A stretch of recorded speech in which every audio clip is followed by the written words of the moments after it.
Good morning বন্ধুরা। অবশেষে সেই কঠিন কাজটি করার সময় চলে এসেছে। তো কি করে মাংস রেসিপি বানাবে তোমাদেরকে আজকে আমি প্রথম থেকে দেখাবো। তো গাইস দেখতেই পাচ্ছ, ঝিঙে আলুর পটল সব কিছু কেটে নিয়েছি যা যা লাগে। আর এটা তো মটন। তারপর ওই বোম বারুদ দিয়ে আমার ঘরের পেছনে আঁকাটা জ্বালিয়ে নিলাম। এরপর হাঁড়ি কড়াইটা চাপিয়ে দিলাম।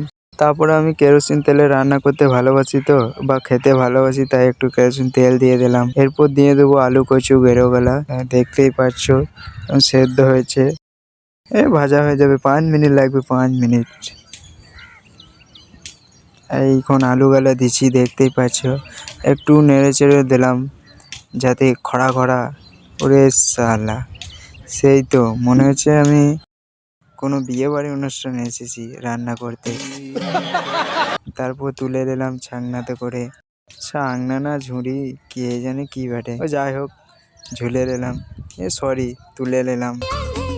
ডিপ্রেশন দেখতেই পাচ্ছ। এরপর তোমরা দেখতেই পাচ্ছ সব কিছু তুলে এলাম। এমনি তেলে আমরা সে পেঁয়াজ না গাজর বলে ওগুলা দিয়ে দিলাম। হ্যাঁ, এখানে ফুটফুট করে ফুটবে ভাতের মতন। তারপরে ওই কাঁচা লঙ্কা না কি বলে ওইটা দিয়ে দিলাম। একটু নেড়ে চুড়ে নিলাম।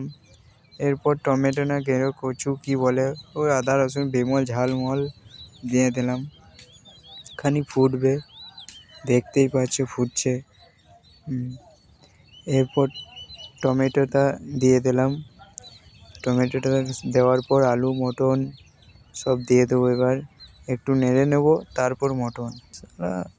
এবারে মটনটা দিয়ে দিলাম, দেখতেই পাচ্ছ। ওইখানে ব্যাঙ্গে মুতিয়া দিল, ঢাকিয়ে দিলাম। এরপর দেখাবো রান্নাটা কি করে হলো বা হচ্ছে। দেখতেই পাচ্ছ আমার রান্না কমপ্লিট। তো লাস্টে বলি রান্নাটা কেমন হয়েছে একটু খেয়ে দিয়ে দেখবে, তারপরে জানাবে। বাই।